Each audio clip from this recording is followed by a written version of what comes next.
우리가 어렸을 때 소설책이나 문학작품을 읽다 보면은 유럽이나 영국의 배경을 둔 소설들을 보면은 귀족들이 나오지 않습니까? 뭐 백작, 공작 뭐 이렇게 귀족들이 나오기 때문에 저는 영국에 가면 귀족들이 많은 줄 알았습니다. 제가 영국 여행을 하는 동안에 그것이 궁금해서 가이드에게 한번 물어봤거든요. 영국의 귀족들은 특별히 어떤 다른 삶을 사느냐고 물어보니까 자기도 아직까지 한 번도 귀족을 본 적이 없다고 이렇게 말을 하더라고요. 영국 귀족들은 어디에 숨어 있는지 알 길이 없습니다. 비트코인을 국가 전략 자산으로 채택한다는 말을 들어본 사람은 있지만 그 의미를 정확히 아는 사람은 많지 않습니다. 우선 비트코인에 투자하지 않는 사람은 비트코인의 국가 전략 자산이라는 말을 귀담아 듣지 않을 가능성이 많습니다. 귀담아 듣는다 해도 비트코인의 국가 전략 자산을 이해하는 것이 쉽지 않으려니와 주의하지도 않고 듣는 비트코인이 국가 전략 자산이라는 말은 속이의 경일기와 다름이 없습니다.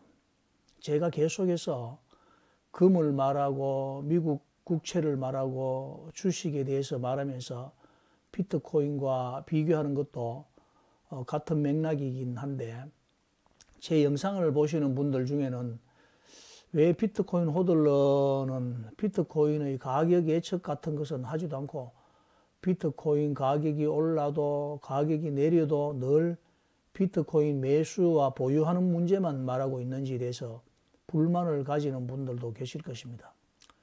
유감스럽게 비트코인을 미국 국가 전략 자산으로 비축하려는 문제의 단서가 되는 비트코인의 기능에 대한 이해를 하기 위해서는 자신들의 투자에 대한 근본적인 사고의 전환이 없이는 불가능하다는 것을 조심스럽게 지적하고자 한다는 말입니다.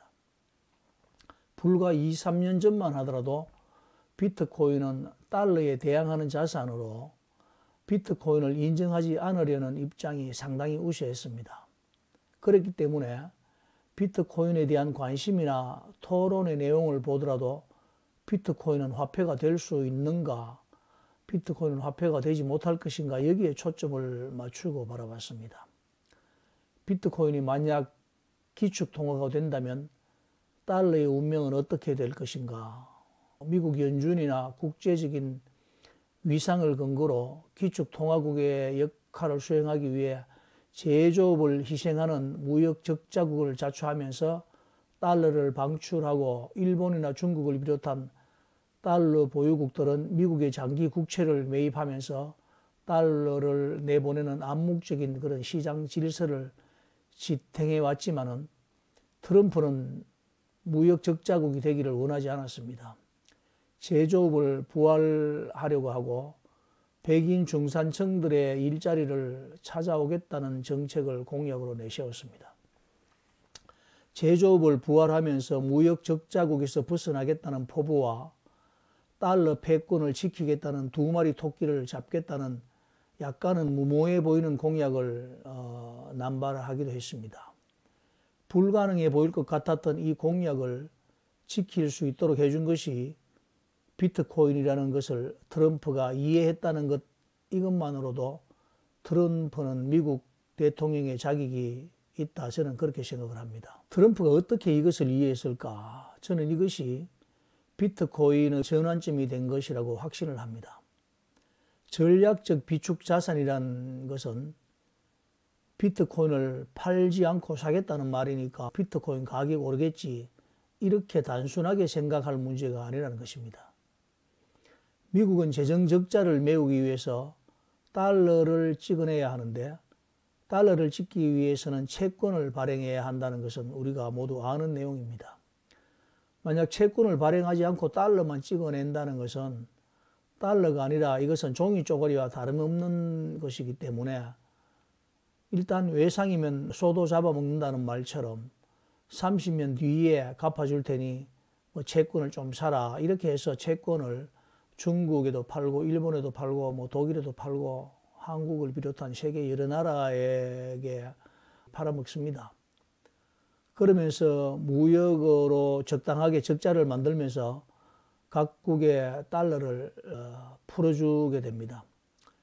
이런 금융 시스템에 익숙한 국제사회에서 트럼프는 미국의 이익을 최우선으로 하는 정책을 내세우면서 제조업을 부활하고 관세를 부과하면서 달러까지 움켜쥐겠다는 것입니다. 어떻게 하겠다는 것인지.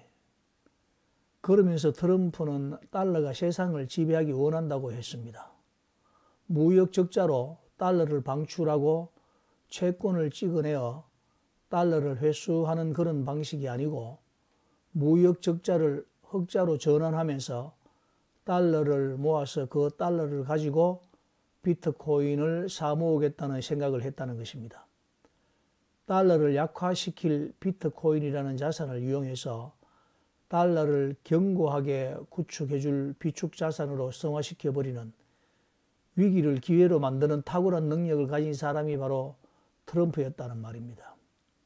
이것이 얼마나 획기적인 사건인지 비트코인을 투자하지 않는 사람들은 아무리 뛰어난 경제학자라도 아직 모르는 사실이라는 것.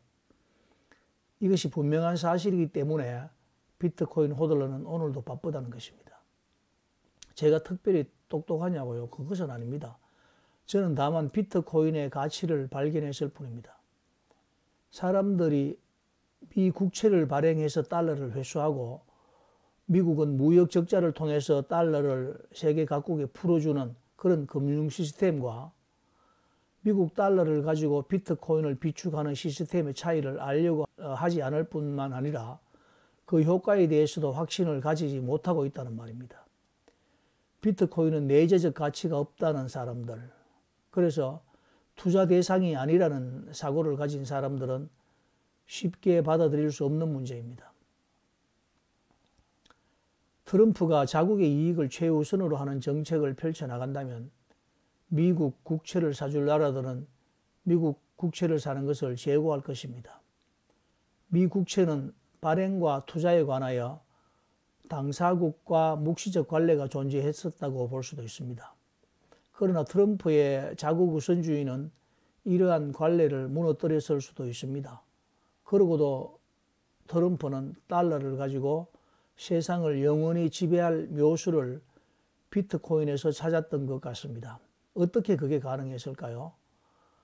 바로 비트코인 안으로 달러를 흡수시키는 것입니다.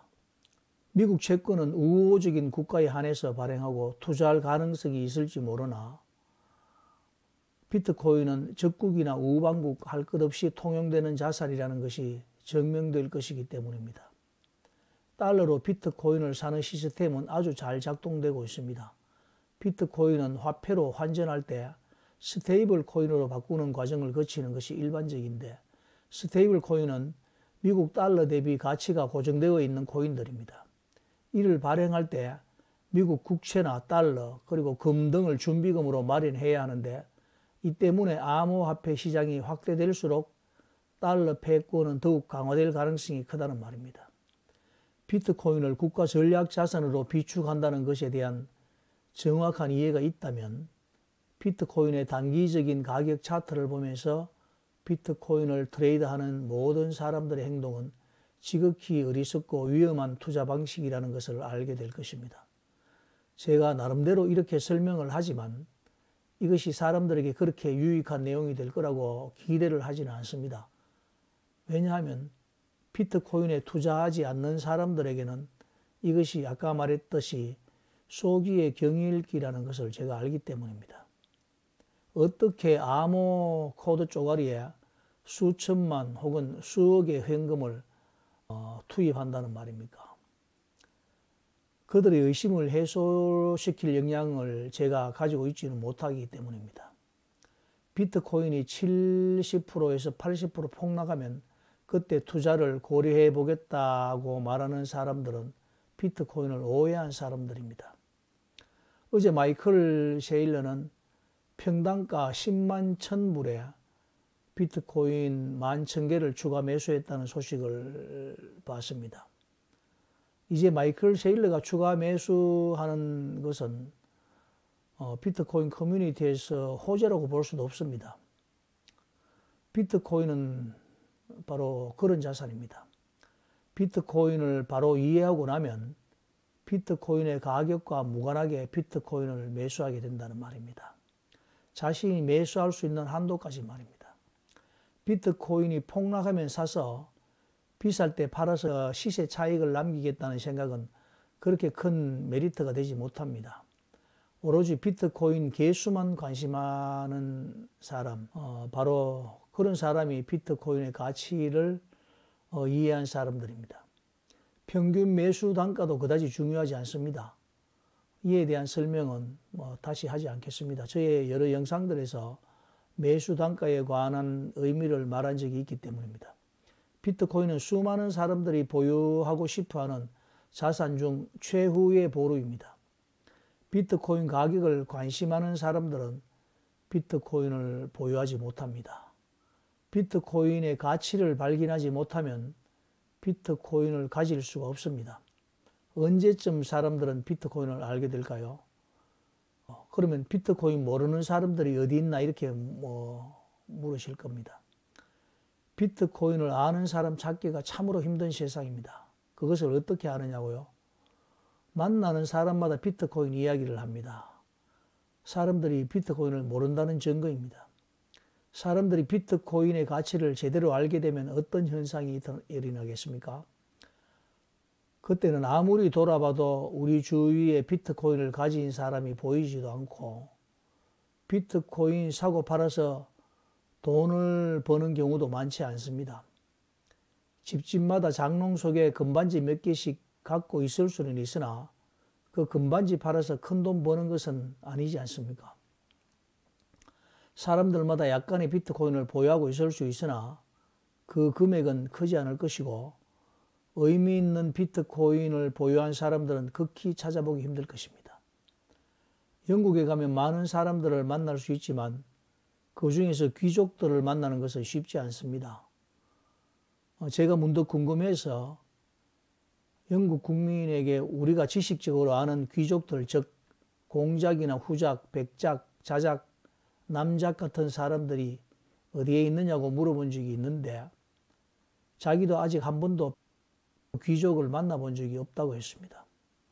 영국 인구가 6천만 명 정도 되는데 영국의 귀족은 1,000명 정도 될까 말까 하답니다.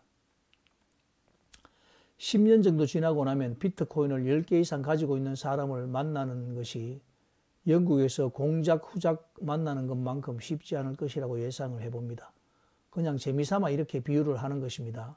결코 신분의 차이를 말하려고 하는 것은 아닙니다. 나는 비트코인의 가치를 정말 알고 있는가 스스로 한번 물어보시기 바랍니다. 이 영상 끝까지 시청해 주셔서 감사합니다. 구독과 좋아요, 알림 설정 정중히 부탁드리겠습니다. 비트코인 호돌이였습니다. 빰.